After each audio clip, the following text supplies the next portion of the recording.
The rain came down in sheets across Manhattan's Upper East Side, turning the streets into rivers of reflected neon and headlights. Inside Lombardi's, the most exclusive Italian restaurant in the city, the storm was nothing more than a distant soundtrack, a gentle percussion against the tall windows that separated the wealthy diners from the chaos of the outside world. Victor Russo sat alone at his usual corner table, the one that gave him a clear view of both entrances and the kitchen door. Old habits. After 30 years in his line of work, certain instincts became as natural as breathing. The table was set for one, as it had been every Thursday evening for the past 6 months. White tablecloth, fresh roses in a crystal vase, a bottle of Barolo already breathing beside an untouched glass. He was 45 years old, though the weight of his decisions made him feel ancient. His dark suit was impeccable, tailored on Savile Row during his last trip to London. His graying hair was swept back, and his hands, those hands that had signed papers affecting thousands of lives, rested calmly on the table. To anyone watching, he looked like just another successful businessman enjoying a quiet dinner. They couldn't see the exhaustion in his eyes, the way his shoulders carried an invisible burden that had grown heavier with each passing year.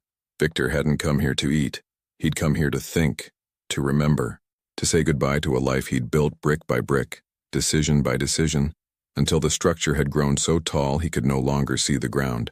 The restaurant hummed with quiet conversation. Soft jazz played from hidden speakers. Miles Davis, Kind of Blue. Victor recognized the album. His father had played it constantly when he was a child, back when life was simpler, back when the family business meant something different than it did now, back when he still had choices. "Good evening, Mr.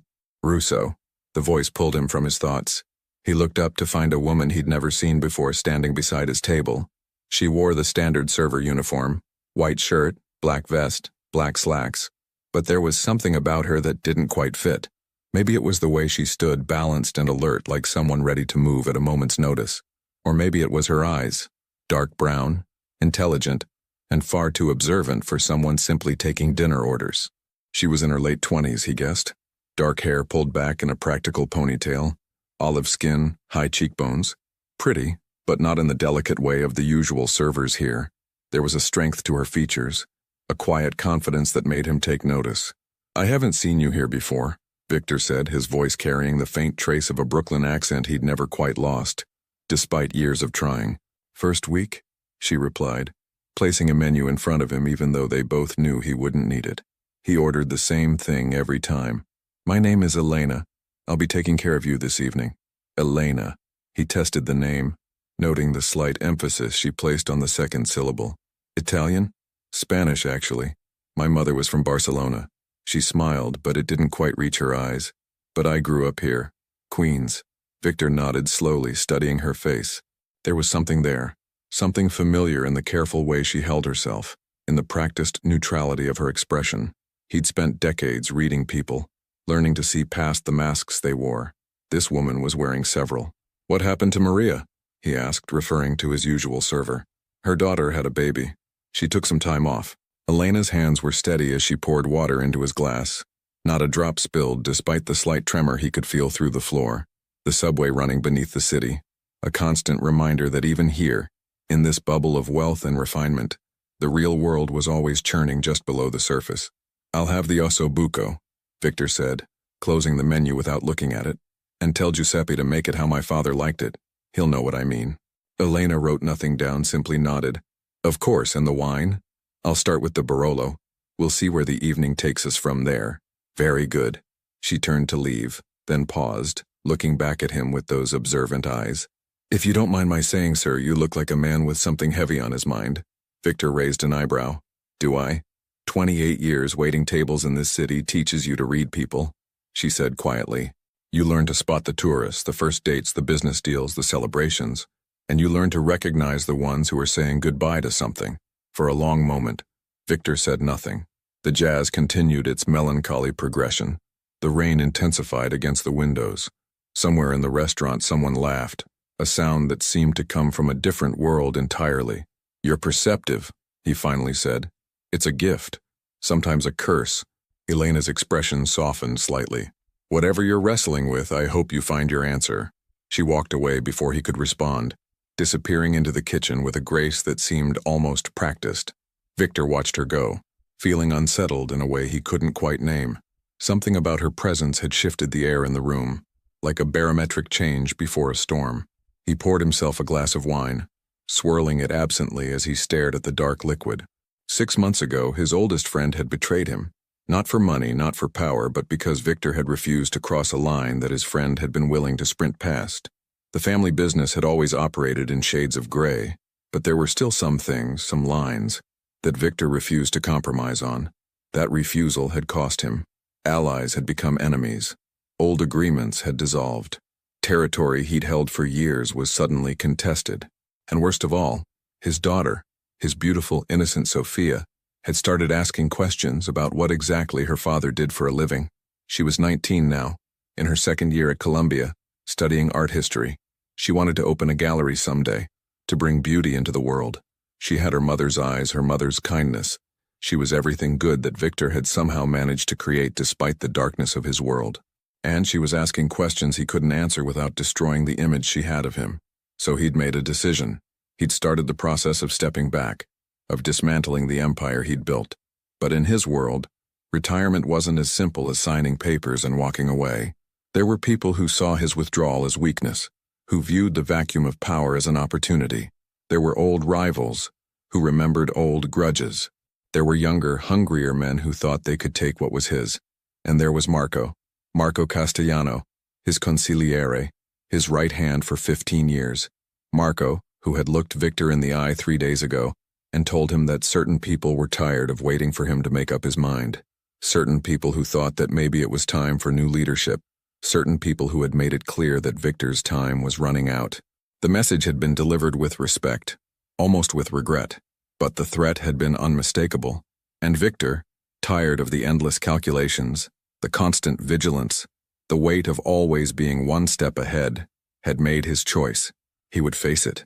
Whatever was coming, he would face it with his eyes open. Elena returned with his meal, setting the plate down with practiced care. The osso buco looked perfect, the veal tender, falling off the bone, the sauce rich and aromatic. His father had ordered this dish every Sunday at the little restaurant in Bensonhurst, back when that neighborhood still felt like home. Giuseppe says to tell you that some recipes are worth keeping, Elena said softly, that they connect us to where we came from. Victor looked up at her sharply. That sounded like a message, like Giuseppe was trying to tell him something. The old chef had known his father, had known the family since before Victor was born. He would understand what was happening, what Victor was walking away from. Thank you, Victor said, his voice rough with emotion he didn't quite know how to express. Elena started to leave, then hesitated. Mr. Russo, I don't usually do this, but would you mind if I asked you something? Go ahead. Do you believe in second chances? In starting over? The question hung in the air between them, weighted with meaning he couldn't quite parse. Victor studied her face, looking for the angle, the hidden agenda.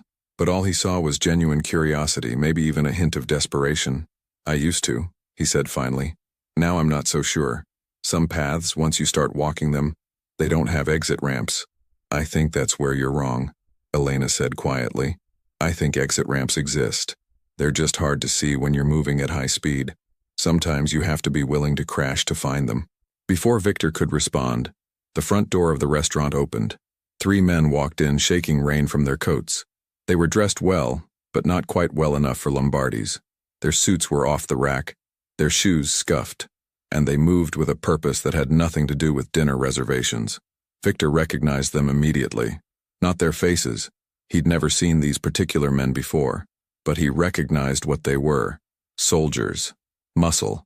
The kind of men sent to deliver messages that couldn't be sent over the phone. His hand moved instinctively toward his jacket, toward the weight he carried there out of habit. Then it stopped. He'd made his choice. He was tired of the endless cycle of threat and response, of violence and retaliation. If these men were here for him, then perhaps it was time to finally stop running from the consequences of his life. He picked up his fork, cut a piece of veal, and ate slowly. The meat was perfect, exactly as he remembered from his childhood. Some recipes were worth keeping. Some memories were worth honoring. The 3 men spread out through the restaurant, moving with the coordination of people who'd done this before. Other diners were starting to notice, conversations dropping to whispers. The maitre d' approached them nervously, his professional composure cracking. Victor took another bite. He could taste the wine reduction, the herbs, the slow-cooked richness that only came from patience and care. His father had always said that good food was about more than sustenance. It was about tradition, about connection, about remembering where you came from so you'd know where you were going. One of the men was walking toward his table now. Young, maybe 25, with hard eyes and a thin scar across his left cheek. His hand was inside his jacket. Victor knew what was coming. He'd seen it before, ordered it before, though he'd always tried to avoid civilian locations. These men clearly didn't share his scruples. Victor set down his fork carefully, took a long sip of wine, and waited. He wasn't afraid. After 30 years of looking over his shoulder, there was something almost peaceful about finally standing still. The man was 10 feet away now, 8 feet, 6, and then Elena was there. She materialized between them like smoke, her movement so smooth and practiced that for a moment Victor thought he was imagining it. She was holding a tray of water glasses, moving as if to refill the tables near Victor's corner. The man tried to step around her, his face showing annoyance. "Excuse me, sir," Elena said pleasantly, her voice carrying just loud enough for the nearby tables to hear. "I need to get past." "Move," the man growled, his hand still inside his jacket. Elena didn't move. Instead, she looked directly at Victor, and in her eyes he saw something that made his breath catch. Recognition, understanding, and a warning so clear it might as well have been written in neon. "Not tonight," she said quietly. The words meant only for Victor's ears. The man's hand came out of his jacket. Victor saw the glint of metal. Time seemed to slow, the way it always did in moments of crisis. He saw other diners starting to notice, saw the maitre d' reaching for the phone, saw the other two men moving toward the front of the restaurant to block the exits, and he saw Elena move, the tray tilted, glasses sliding toward the armed man. Water splashed across his shirt and he reacted instinctively, stepping back, his attention broken for just a second. In that second, Elena's hand shot out and grabbed Victor's arm with surprising strength. "Down!" she commanded, her voice sharp with authority that had nothing to do with serving tables. Victor's body responded before his mind could process what was happening. Years of survival instinct took over, and he let her pull him from his chair just as chaos erupted throughout the restaurant. The sound was deafening in the enclosed space, sharp cracks that sent diners screaming and diving for cover. Victor hit the floor hard, Elena's body shielding him as they rolled behind the solid wood of the bar. His ears rang, his heart pounded, and his mind struggled to catch up with what was happening. Elena had her hand on his head, keeping him low, her other hand already reaching for something at her ankle. She moved with military precision, with training that went far beyond anything a waitress would need. Victor watched in shock as she assessed the situation with the cold calculation of someone who'd been in combat before. "Stay down," she hissed, her accent shifting, her entire demeanor transformed. This wasn't the pleasant server from moments ago. This was someone else entirely. Someone who knew exactly what to do in a situation like this. More sounds echoed through the restaurant. Glass shattered. People screamed. Victor could hear the heavy footsteps of the men moving through the dining room, could hear the manager shouting something about calling the authorities. The jazz had stopped, replaced by sirens wailing in the distance, growing closer. Elena grabbed Victor's collar, forcing him to look at her. "Can you move? Are you hurt?" "I'm fine," he managed, his voice steadier than he felt. Who are you?" Questions later. Movement now. She pulled him up into a crouch, keeping both of them behind the bar. "Kitchen door is 15 feet behind us. When I say go, you run and you don't stop. Understand? I don't take orders from—" "Mr. Russo." Her voice cut through his automatic resistance. "Those men came here to kill you. I can get you out alive, but only if you trust me. So right now you have a choice. Your pride or your life. Choose fast." Victor stared at this woman who'd been serving him wine moments ago. This stranger who somehow knew his name, who moved like a trained operative, who'd just put herself between him and armed men for reasons he couldn't begin to understand. Every instinct told him not to trust her. Every survival mechanism he'd honed over 3 decades screamed that this was a trap, another angle, another player in a game that never ended. But there was something in her eyes, something genuine in the fear he saw there, not fear for herself, but fear for him. It was the same look his daughter had given him last month when she'd asked him, point blank, if his business was dangerous. The same desperate hope that someone she cared about would make the right choice. He nodded once. "Smart man." Elena moved, and Victor followed. staying low as she led him toward the kitchen door.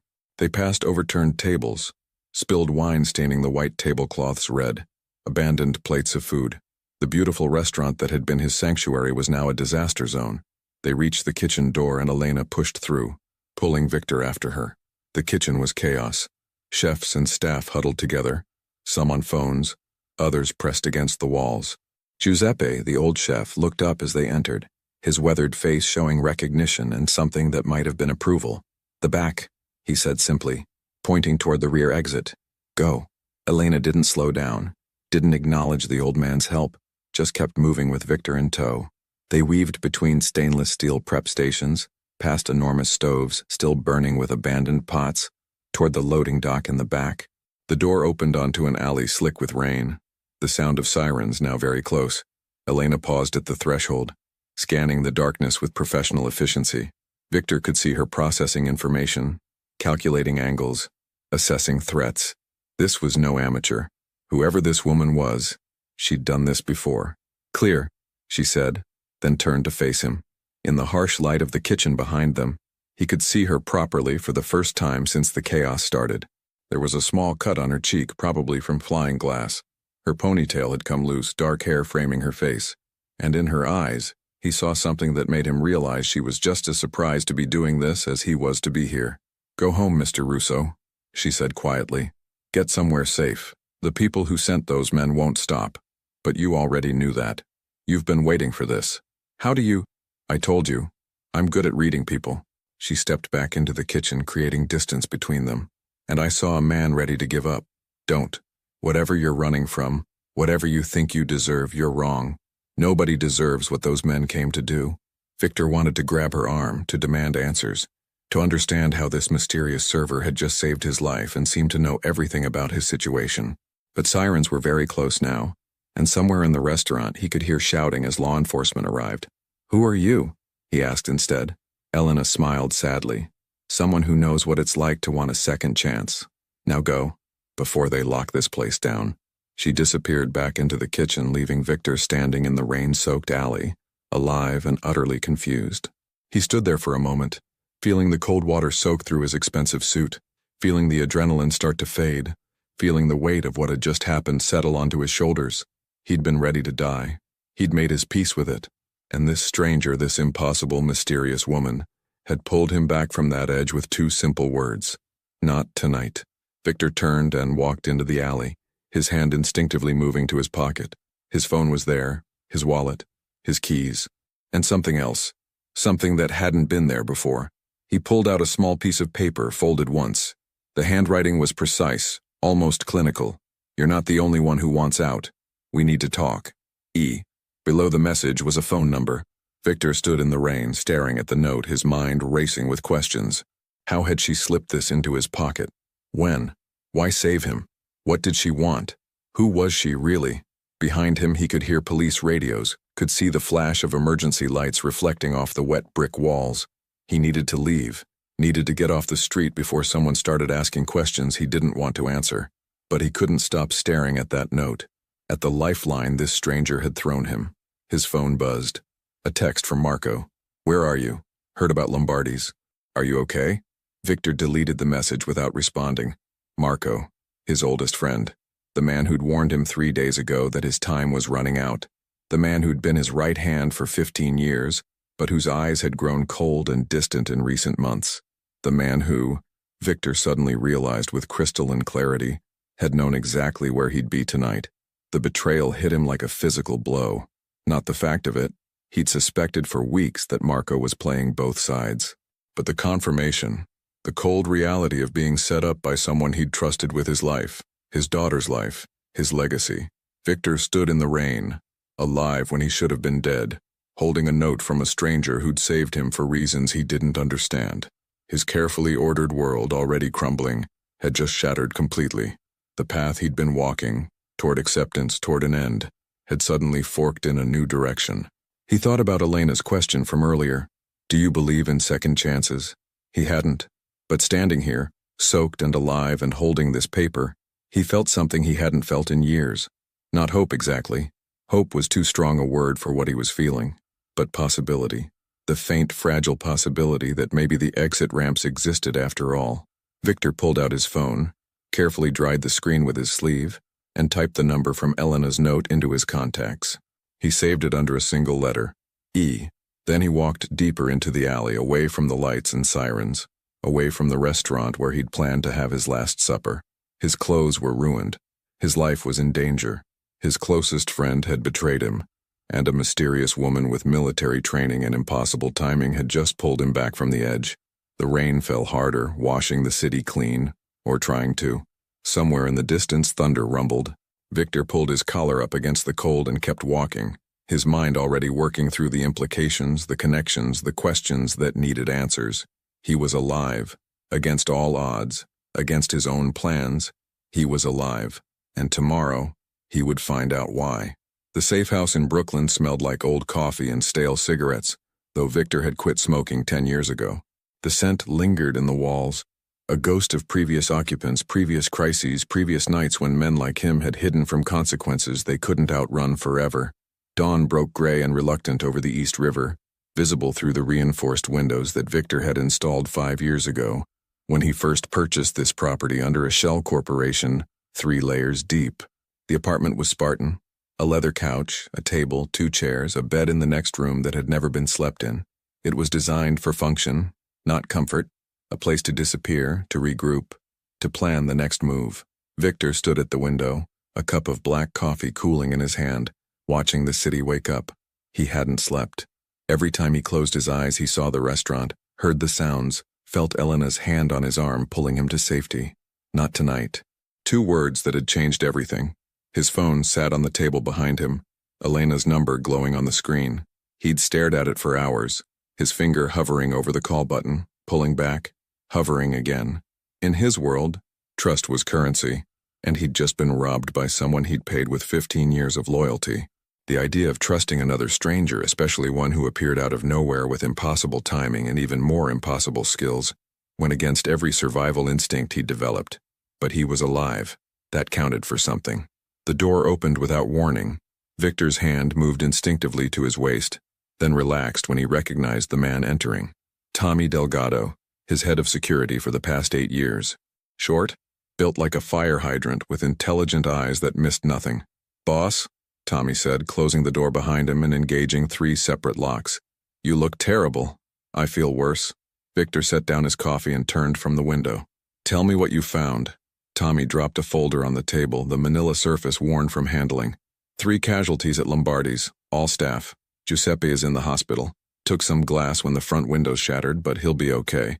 The 3 men who came in are gone. Disappeared before law enforcement arrived. No witnesses willing to talk, everyone's lawyered up, and the investigating officers are already losing interest. This has organized business dispute written all over it, and you know how that goes. Victor nodded grimly.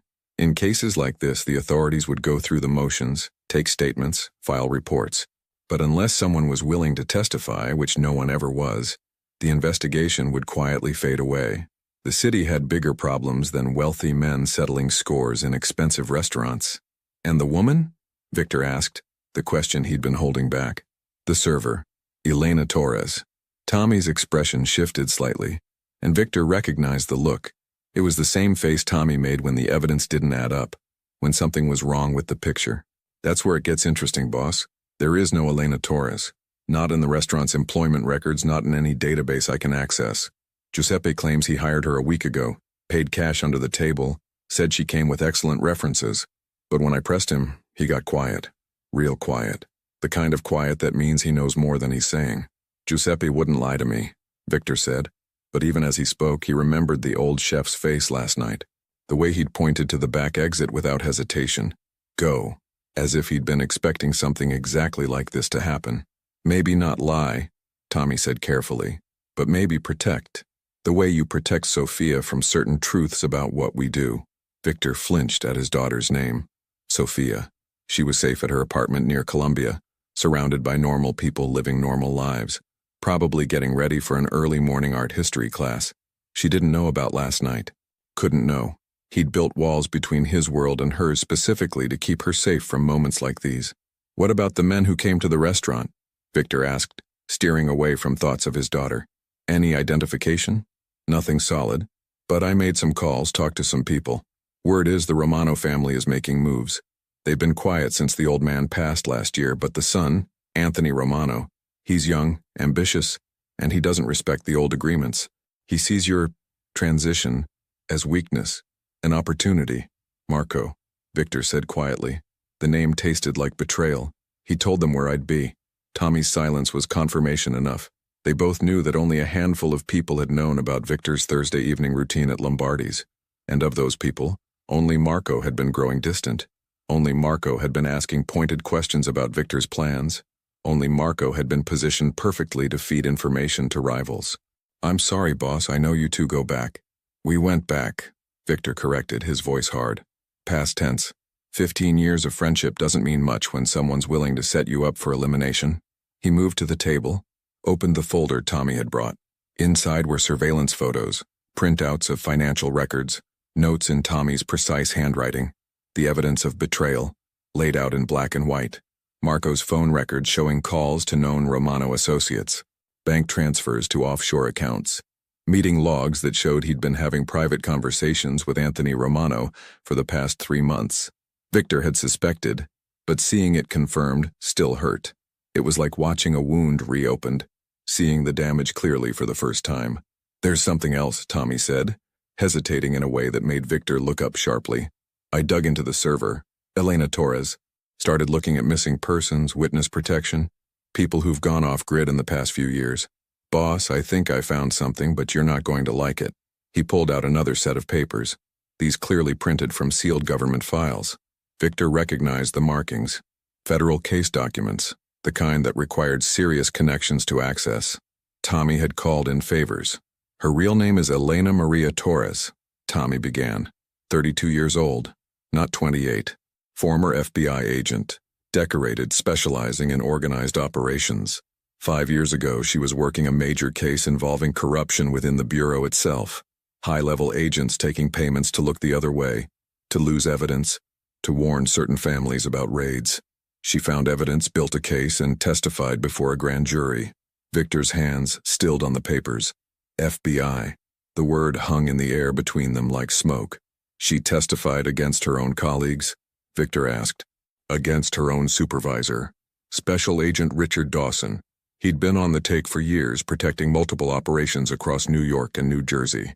Elena gathered evidence for 2 years, quietly, carefully. When she finally came forward, it brought down 12 agents and exposed protection rackets worth millions.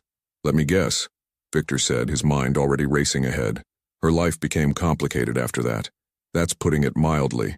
The Bureau couldn't fire her. She was a whistleblower, protected by law. But they made her life impossible, transferred her to dead-end assignments, isolated her from other agents, made sure everyone knew she was a traitor to the Brotherhood. Her family disowned her. Her father was NYPD for 30 years, saw what she did as betrayal. Her younger brother stopped taking her calls. She lost everything. Tommy pulled out a photograph. It showed Elena, a younger version wearing an FBI jacket standing with a team of agents. Her smile was genuine, her eyes bright with purpose. She looked like someone who believed in what she was doing, who thought justice mattered. 2 years ago she resigned, disappeared into witness protection, though officially that's not what they call it. The Bureau was worried that some of the people whose operations she'd exposed might come looking for revenge. They gave her a new identity, relocated her, set her up with basic support. But witness protection only works if you follow the rules. And according to my contact, Elena Torres has been off the grid for the past 18 months. No check-ins, no contact, nothing. Until she shows up as a server in my restaurant, Victor finished, staring at the photograph. The woman in the picture and the woman who'd saved his life were the same person, but something fundamental had changed. The brightness in her eyes had been replaced by wariness, the confidence by caution. Boss, this could be a setup, Tommy said carefully. Think about it. Former FBI agent appears out of nowhere, saves your life, creates a debt. It's a classic approach. Make you trust her, get close, gather information. If she wanted me eliminated, she had the perfect opportunity last night, Victor countered. She could have let those men finish what they came to do. Instead, she put herself in danger to save me. Maybe she's playing a longer game. Maybe the Bureau wants you alive for something else. Or maybe, Tommy paused, then decided to say it anyway. Maybe she's working with the Romano family. What better way to get close to you than to save your life? Victor considered this, turning the photograph in his hands. Elena Torres, FBI agent turned whistleblower, turned witness turned ghost. A woman who'd sacrificed everything to do what she thought was right, only to lose her entire life in the process. He understood that kind of loss, that kind of isolation. He'd been feeling it himself for months now, as his world contracted and allies became enemies and the empire he'd built started to crumble. I need to talk to her, Victor said finally, face to face. I need to understand what she wants, why she saved me. That's risky, boss. If she's compromised. Everything is risky now, Tommy. The moment Marco betrayed me, the moment I decided to step back, the moment those men walked into Lombardi's, all of it was risky. But I'm still here, still breathing because of her. I owe her the courtesy of a conversation. Tommy didn't look happy, but he nodded. I found an address, apartment in Queens, registered to a Maria Gonzalez. Rent paid 6 months in advance, cash. Fits the profile of someone trying to stay invisible. He wrote the address on a piece of paper, handed it to Victor. I can have a team there in 20 minutes. We do this smart, controlled with backup. No, Victor said. I go alone. Boss, alone, Tommy. If she wanted me dead, I'd be dead. If she's looking for something else, bringing an army won't help. This is a conversation between two people who understand what it's like to be betrayed by the people they trusted. That requires privacy. Tommy looked like he wanted to argue further, but Victor's tone made it clear the decision was final. After a moment, he nodded reluctantly. At least take this. He pulled out a small device, no bigger than a button. Panic alarm. One press, I'll have people there in 5 minutes. Victor took the device, slipped it into his pocket. Fair enough. And boss, watch yourself. FBI training doesn't go away just because someone changes careers. If this goes wrong, it won't, Victor said, with more confidence than he felt. Or it will, and at least I'll have answers. The address led Victor to a neighborhood in Queens that he recognized from his youth. These were the streets where working families lived, immigrants chasing the American dream, young couples saving for their first house, elderly residents who'd been here for 50 years and refused to leave even as the neighborhood changed around them. Elena's building was a 3-story walk-up, brown brick weathered by decades of city life. The front door security was minimal.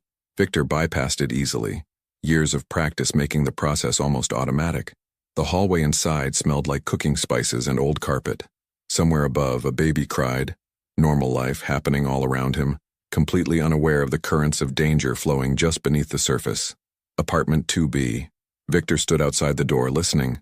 No sound from inside. No television, no music, no movement. Either she wasn't home or she was waiting to see what he'd do. He knocked. 3 times. Firm but not aggressive. Silence. He knocked again. Elena, it's Victor Russo. I just want to talk. More silence. He was about to knock a 3rd time when he heard movement inside. Footsteps, light and careful. The sound of someone checking the peephole. A long pause where he could feel her deciding what to do. The door opened 6 inches, held by a chain lock that wouldn't stop anyone determined but might slow them down for a few crucial seconds. Elena looked out at him, her face carefully neutral. She was wearing jeans and a gray sweater, her hair loose around her shoulders. Without the server uniform, she looked younger, more vulnerable, but her eyes were alert, assessing, ready for trouble. How did you find me? She asked. I have resources. You knew I would. I was hoping for at least 24 hours before you tracked me down. I'm motivated. Victor gestured to the chain. Are you going to let me in? Or are we having this conversation in the hallway where your neighbors can hear everything? Elena studied him for a long moment, then sighed and closed the door. He heard the chain sliding free, and when the door opened again, it was fully. She stepped back, letting him enter, her hand notably near her waistband where he suspected she had a weapon. No backup? She asked, closing the door behind him. Should I have brought some? Depends on what you're here for. The apartment was small, a studio, basically, with a kitchenette, a bathroom door, and a single room that served as living space, bedroom, and office. But it was immaculate. The bed was made with military precision. Books were stacked neatly on a small desk. A laptop sat closed beside them. There were no personal photos, no decorations, nothing that would tell you who lived here. It was a place designed for quick departure, for a life lived in transit. You've done this before, Victor observed. Living like this. Ready to run. Occupational hazard. Elena moved to the small kitchen area, putting the counter between them. You want coffee? I was about to make some. I didn't come here for coffee. No, you came here for answers. But we're going to be civilized about this, so coffee it is. She started the machine without waiting for his agreement. You found out who I am. Former FBI. Whistleblower. Person non grata in approximately 17 different circles. The question is, are you here to threaten me, to buy me off, or to ask why I saved your life? All three, possibly, Victor said, studying her. But mostly the last one. You put yourself in danger for me. Why? Elena poured 2 cups of coffee, slid one across the counter toward him. You want the simple answer or the complicated one? Try the truth. She smiled without humor. The truth is complicated, Mr. Russo. The truth is that I recognized you the moment you walked into that restaurant. I'd studied your file years ago when I was still with the Bureau. You were a person of interest in multiple investigations, though they could never make anything stick. You were smart, careful, always one step ahead. Past tense? Past tense, she confirmed. Because 6 months ago something changed. You started pulling back, making moves that looked like preparation for retirement, and that made you vulnerable. In your world, showing weakness is like chumming the water for predators. Victor said nothing, just watched her over the rim of his coffee cup. She was right, of course. Everything she was saying was accurate, which meant she'd been paying attention, tracking his movements even after she'd left the Bureau. I've been working at Lombardi's for 3 weeks, not 1, Elena continued. Giuseppe is an old friend. His nephew was an informant I worked with years ago. When I needed a place to hide, to watch, to understand what was happening, he gave me the job. And I watched you, Mr. Russo. Every Thursday evening, same table, same meal, same expression on your face. A man who'd made a decision and was waiting for consequences. You knew they were coming, Victor said quietly. Last night, you knew. I suspected. I'd been seeing the same faces in the neighborhood.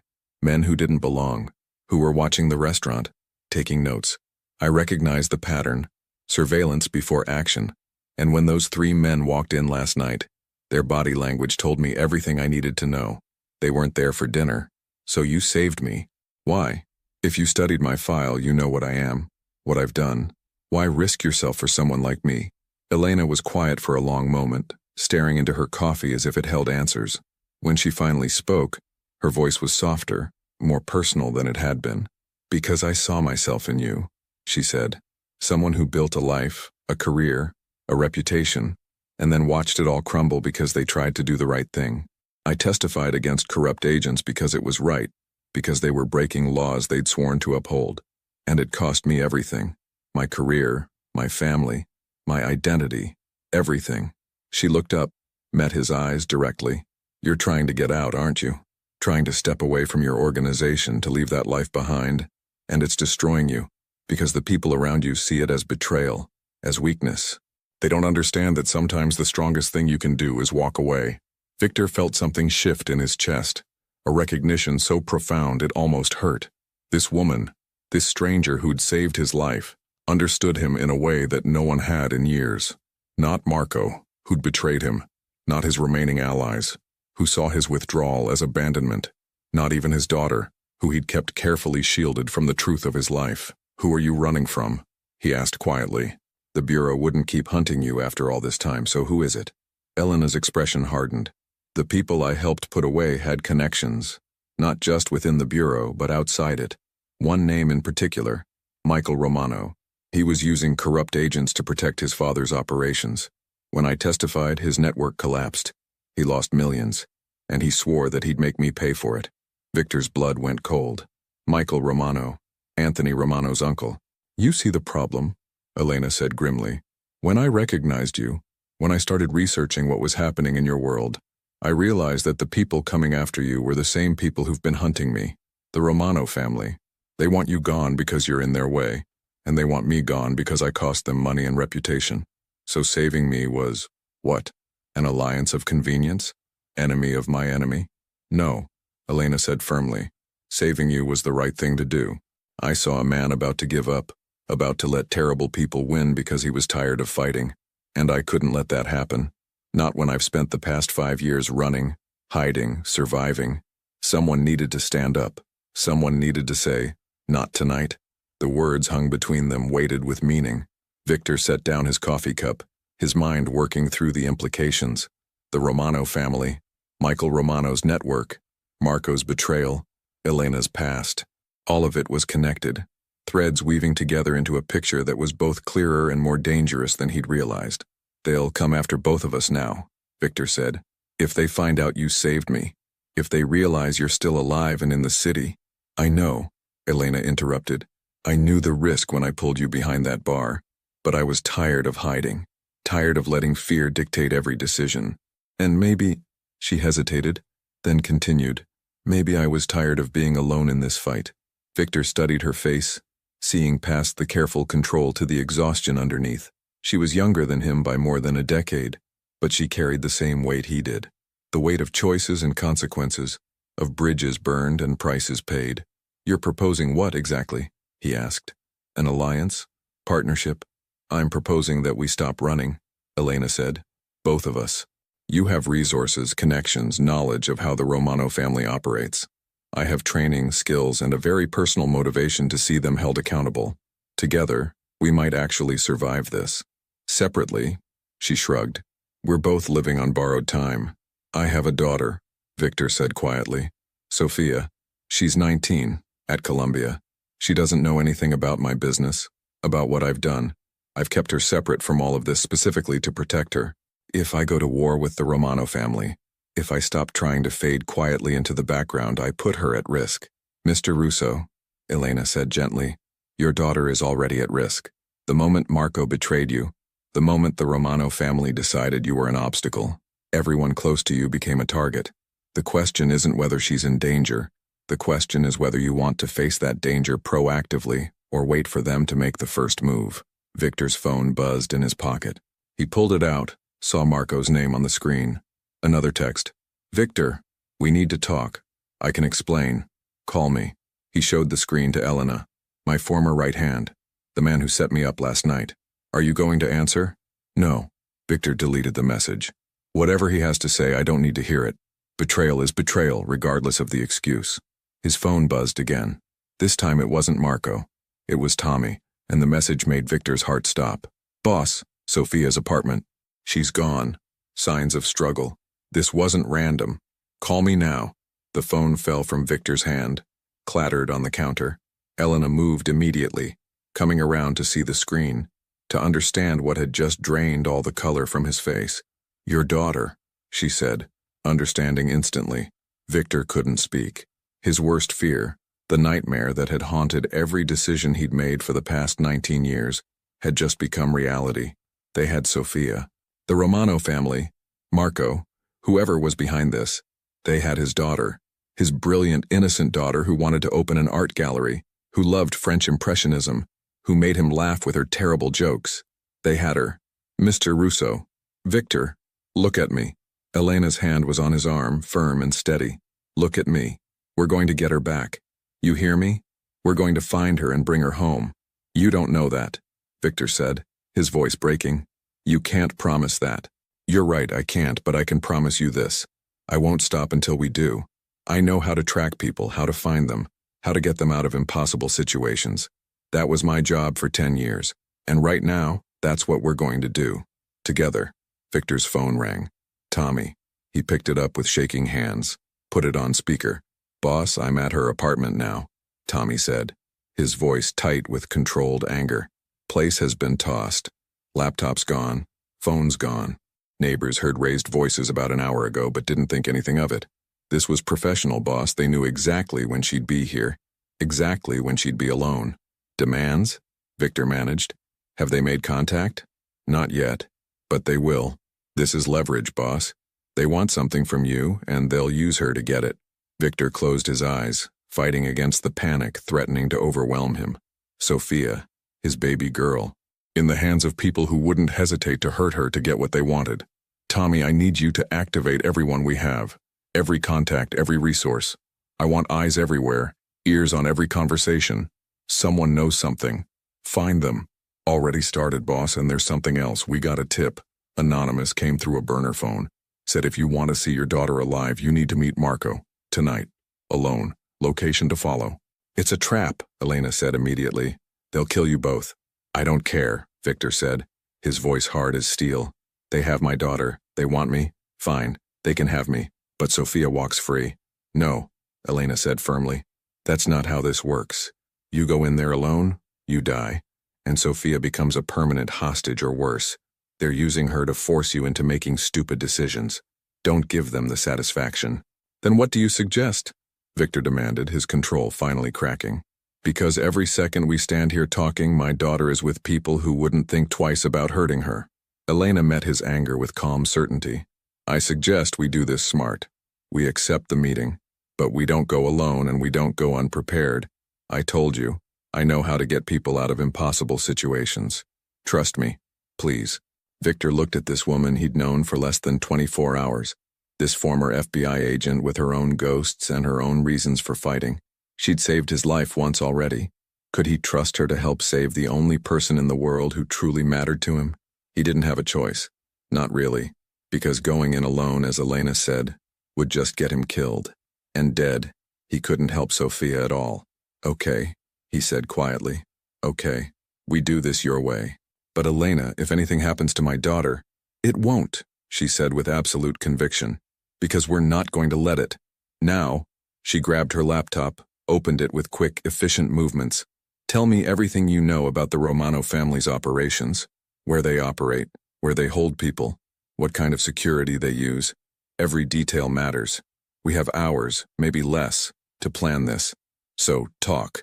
Victor started talking, and as he shared information he'd spent years gathering, as Elena took notes and asked questions with the precision of someone who'd done this before, he felt something unexpected. Hope.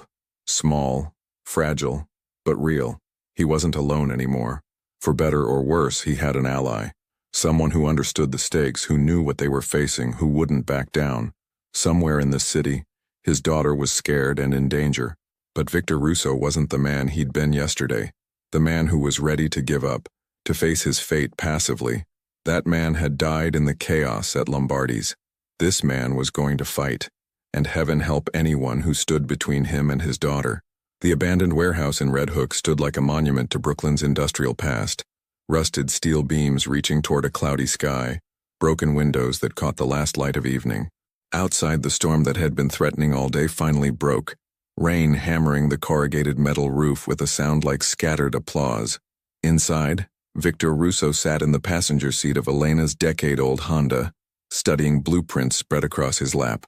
The car was parked 3 blocks from the Romano family's known meeting location, hidden in the shadows of another abandoned building.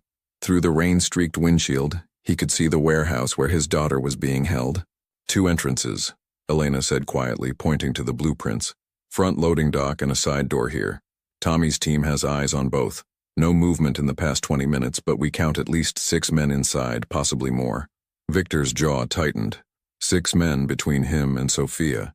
6 obstacles that needed to be overcome without putting his daughter at additional risk. Every second that passed was another second she was afraid. Another second she was in danger because of who her father was. The meeting Marco set up.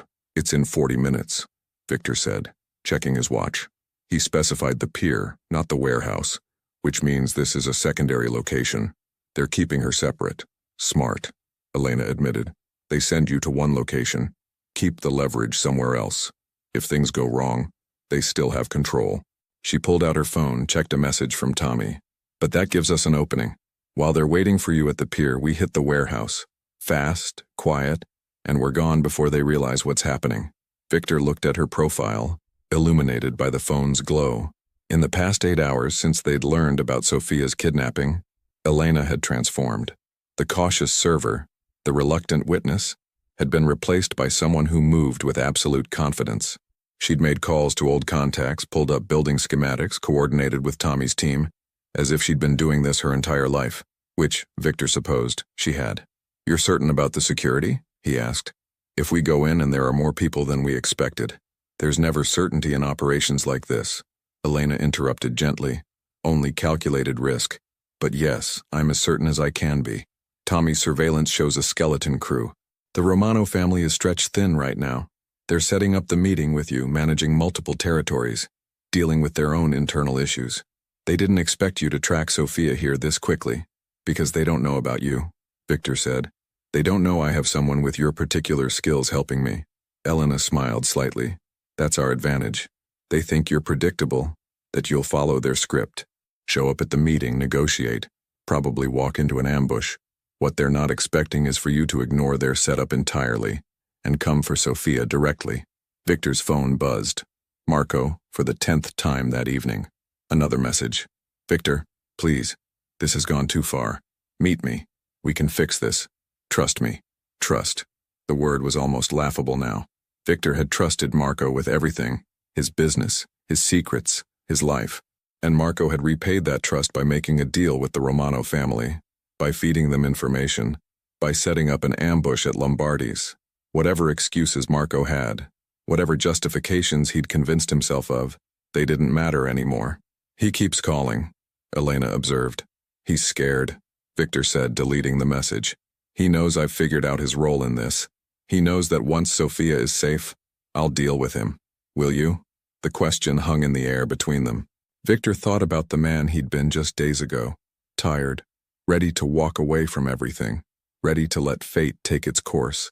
That man might have forgiven Marco, might have understood the pressures that led to betrayal, might have found a way to simply disappear and let old grudges die.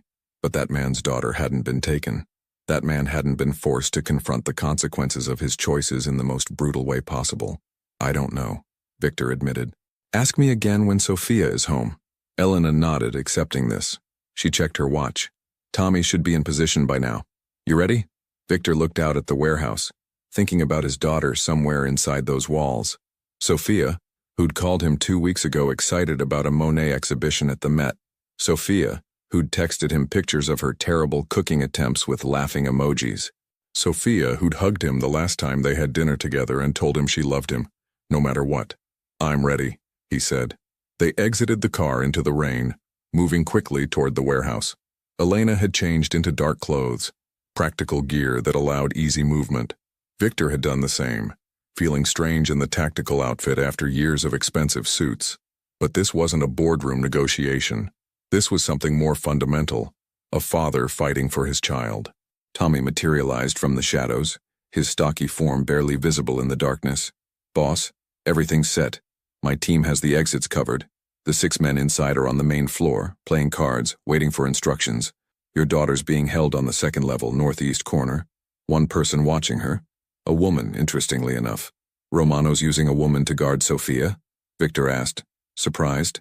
Probably figured it would make your daughter more comfortable, Elena said. Less threatening. Smart psychology. She turned to Tommy. How do we get to the 2nd level without alerting the ground floor? Fire escape on the east side, Tommy said, pointing. Leads directly to the 2nd level. It's rusty, makes some noise, but in this rain they might not notice. Once you're up there, you'll need to move fast. Get Sophia. Get out. Elena nodded, then looked at Victor. I'll take the fire escape, create a distraction if needed. You come up behind me, grab Sophia, and we extract through the side door. Tommy's team handles anyone who tries to follow. I should be the one going up first, Victor protested. She's my daughter, and if something goes wrong, she'll need you alive to get her out, Elena countered. Let me clear the path. That's what I'm trained for. Victor wanted to argue, but he recognized the logic. Elena had spent years doing exactly this kind of operation. He was successful in his world because he knew when to delegate to people with better expertise. This was no different. Okay, he agreed reluctantly. But Elena, be careful. She smiled, the expression transforming her serious face for just a moment. Careful is my specialty, remember? Not tonight, that's my motto. They moved toward the fire escape, Tommy fading back into the shadows to coordinate with his team. The metal stairs were indeed rusty, groaning softly as Elena tested the first step. The rain helped, providing acoustic cover for the noise. She began climbing, her movements smooth and practiced, despite the slippery metal. Victor followed, each step feeling like it took an eternity. Below them, through a broken window, he could glimpse the main floor. Men sitting at a makeshift table, cards in hand, weapons nearby but not immediately accessible. They looked bored, like guards who'd been told to wait with no clear sense of how long they'd be waiting. The 2nd level was darker, lit only by a few emergency lights that cast everything in amber shadows. Elena reached the platform, crouched low, and signaled for Victor to wait. She moved forward, peering through a grimy window into what looked like an old office space. Victor's heart hammered in his chest. Sophia was in there, So close. After hours of fear and planning and desperate hope, his daughter was just a few feet away. Elena turned back, gave him a thumbs up, then held up one finger. One guard, as Tommy had reported. She pointed to herself, then to the door, then made a quick motion indicating her plan. Victor nodded, understanding. She tried the door handle. Locked, but it was old, worn. Elena pulled a small tool from her pocket, the kind of thing FBI agents learned to use in training, and worked the lock with practiced efficiency. 30 seconds. The mechanism clicked. Elena pushed the door open slowly, slipping inside before Victor could see what was happening. He heard a brief, muffled sound, a confrontation, quick and decisive, then silence. Clear, Elena called softly. Victor pushed through the door and saw his daughter. Sophia sat in a chair in the corner of the office, her hands bound with zip ties, her eyes wide with fear that transformed instantly to shock when she saw him. She was unharmed. Victor's trained eye immediately cataloged this, looking for injuries, for signs of mistreatment. Her clothes were rumpled, her hair messy, but she was okay. "Dad?" she whispered, as if she couldn't believe what she was seeing. Victor crossed the room in 3 strides, dropping to his knees beside her chair. "Baby, I'm here, I've got you, you're safe now." He pulled out a knife cut through the zip ties. Sophia's arms came free and she immediately wrapped them around him, holding on like she used to when she was a little girl having a nightmare. Victor held her back, one hand cradling her head, feeling her shake with relief and residual fear. "I was so scared," Sophia said against his shoulder. "These men came to my apartment.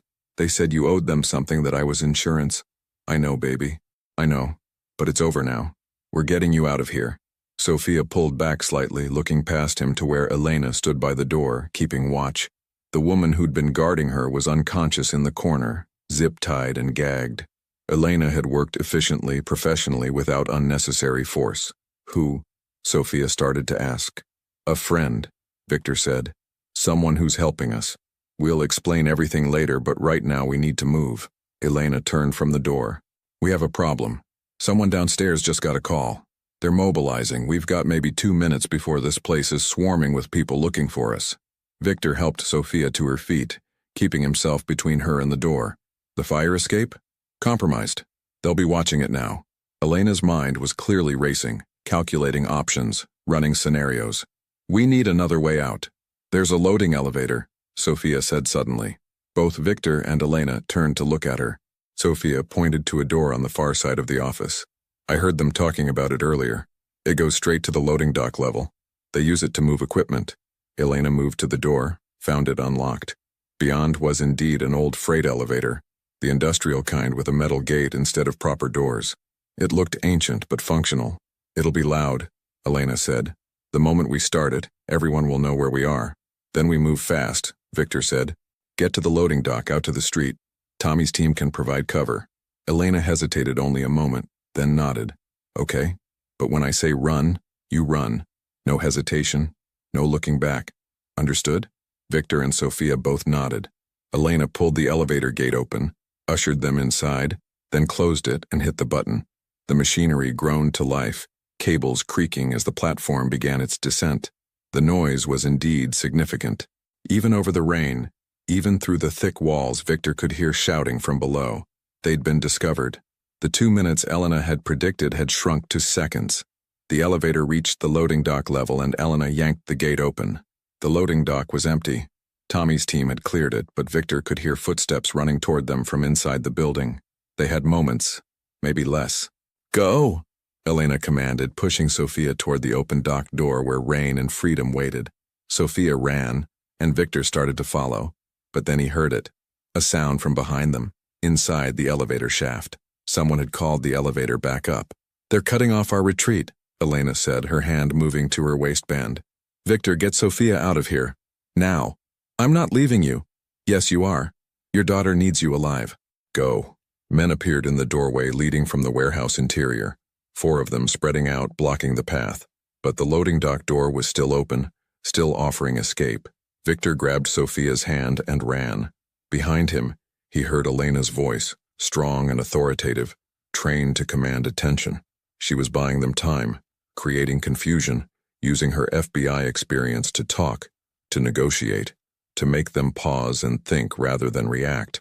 They burst out into the rain, Tommy appearing immediately with two of his men. "This way, boss."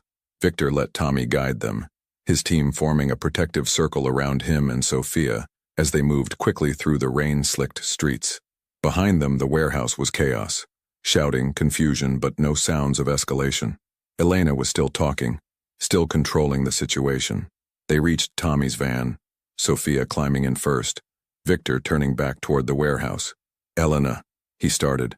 "Already on it, boss," Tommy said, but his expression was troubled. Through the rain, Victor could see figures at the warehouse entrance, and Elena wasn't among them. Victor's phone rang. Unknown number. He answered, already knowing what he'd hear. "Mr. Russo." The voice was smooth, cultured with just a hint of accent.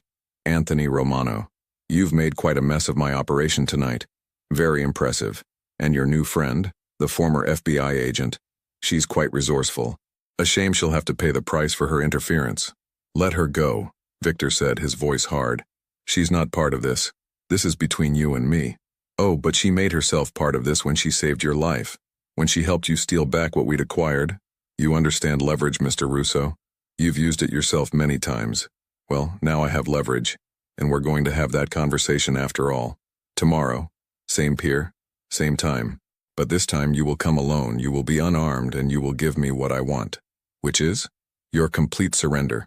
Your territories, your operations, your contacts, everything. Sign it all over to me, and both you and your FBI friend go free. Refuse and—" Romano paused. "Well, I think you understand the consequences. I'll be in touch with details." The line went dead. Victor stood in the rain, watching the warehouse, his mind reeling. He'd saved his daughter. Sophia was safe, sitting in the van behind him, protected by Tommy's team.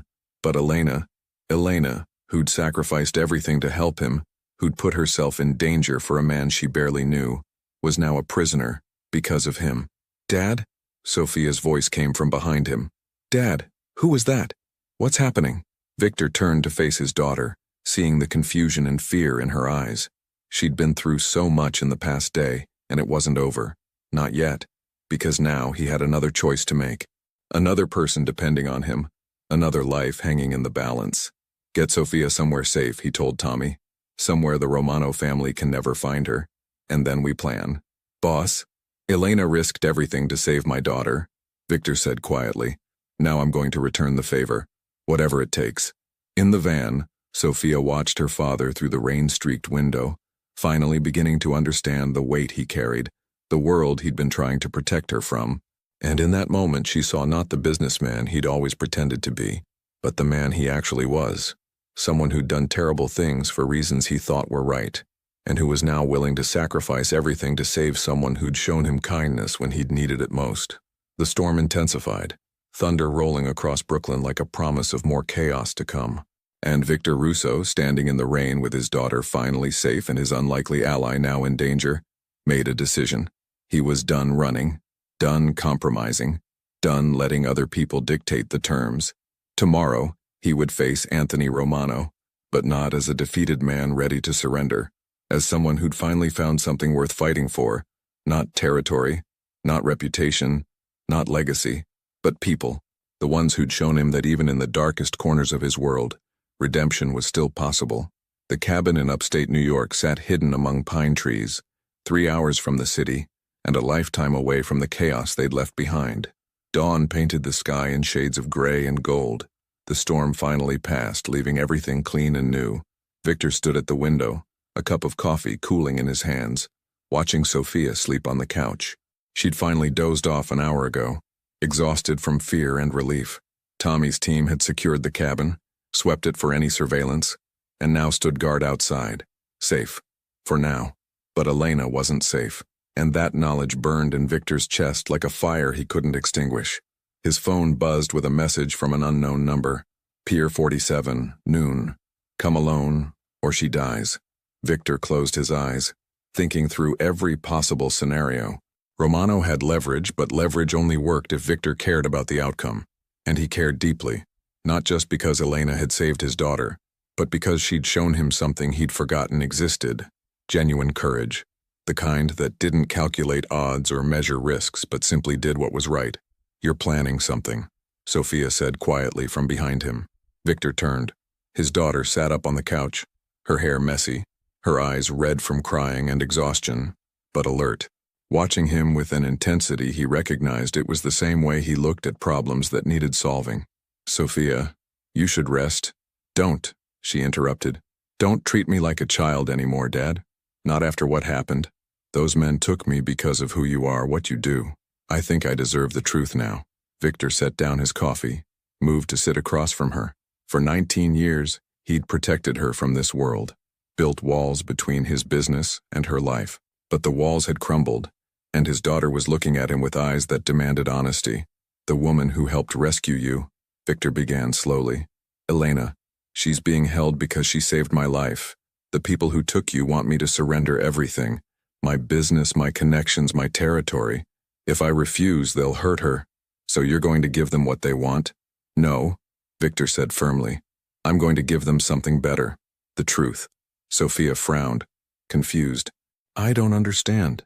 For months I've been trying to step away from my business, but I was doing it quietly, hoping to just fade away without consequences. That's not how this world works. People saw my withdrawal as weakness, an opportunity, and it put everyone I care about in danger, including you. He took his daughter's hands, holding them gently. So I'm going to do what I should have done from the beginning. I'm going public. I'm contacting the authorities, offering full cooperation, giving them everything they need to dismantle the organizations that operate in my territories, including the Romano family. Sophia's eyes widened. Dad, won't that put you at risk? More risk than I'm already in? Probably not. Victor smiled sadly. But it's the right thing to do. And Elena showed me that sometimes doing the right thing means accepting the consequences. Tommy appeared in the doorway, his expression urgent. Boss, we've got incoming. Marco just called, says he needs to meet you before the pier. Says he has information about Elena's location. Victor stood, his body tense. Marco, after everything he's done, why would I trust him? He sounded scared, boss. Real scared. Said the Romano situation has gone wrong, that people are going to get hurt, that he needs to make things right. For a long moment, Victor considered this. Marco had betrayed him, set him up, played both sides. But they'd been friends for 15 years. And people, Victor had learned, were complicated.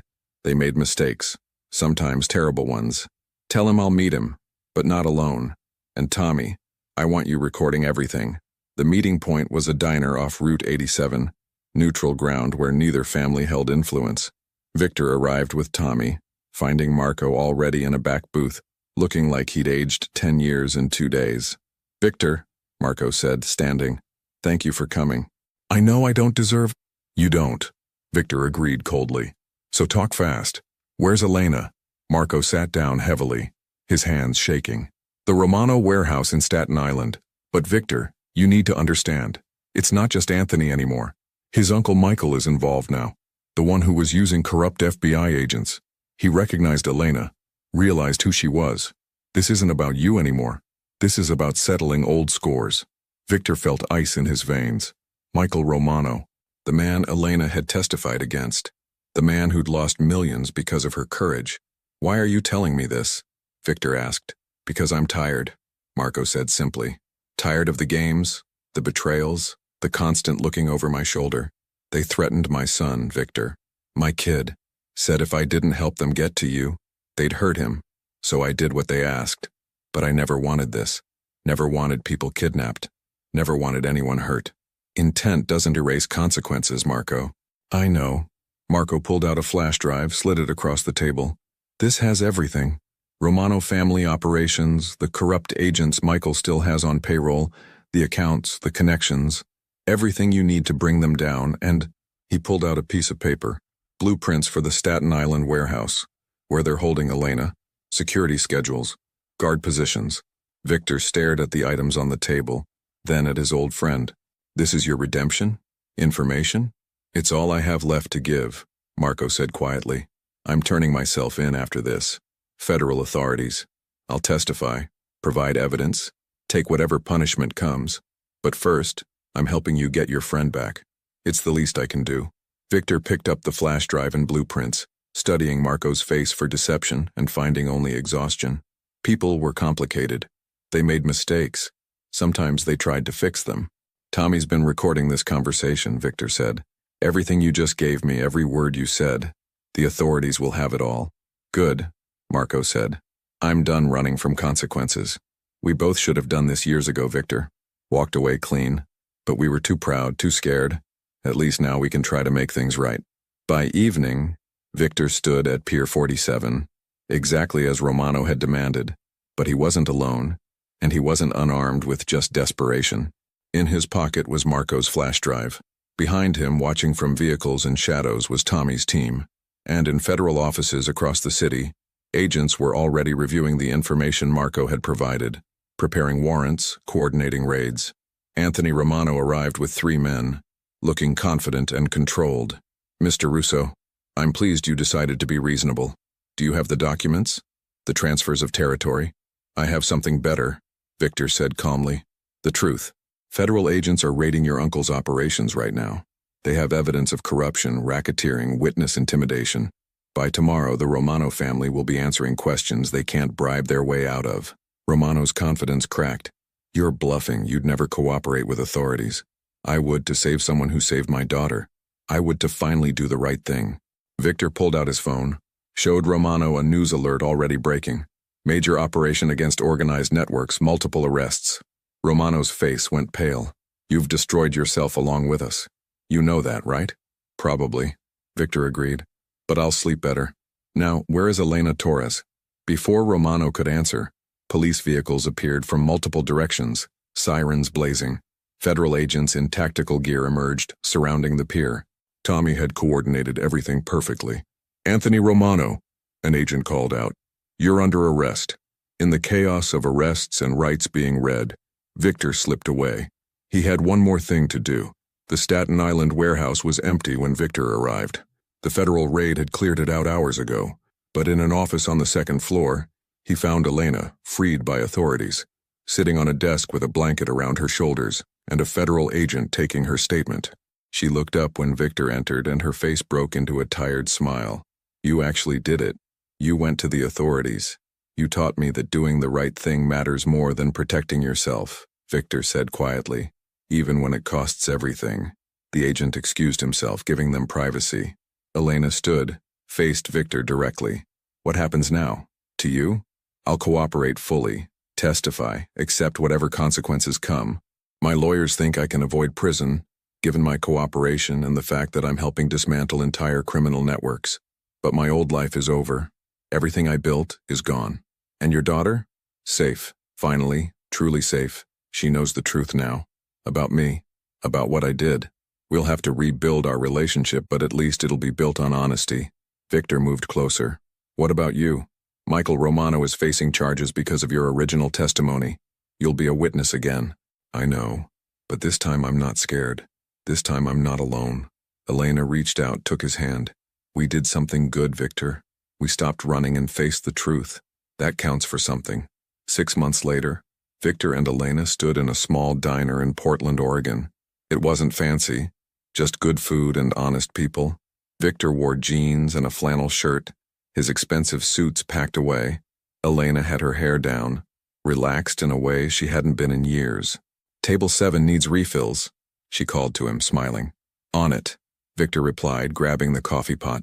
Sophia visited on weekends, slowly forgiving, slowly understanding. She was still at Columbia, still pursuing her dreams, but now she knew the full truth about her father, and she respected him more for walking away than she ever had when he was powerful. The bell above the door chimed. An older couple entered, looking for breakfast. Normal customers living normal lives. Victor grabbed menus, catching Elena's eye as he passed. She'd saved his life twice, once by pulling him to cover, once by showing him that redemption was possible, and he'd saved hers by finally choosing courage over comfort. Welcome to Elena's diner, Victor said to the customers, smiling genuinely for the first time in years. Coffee to start? Outside, rain began to fall.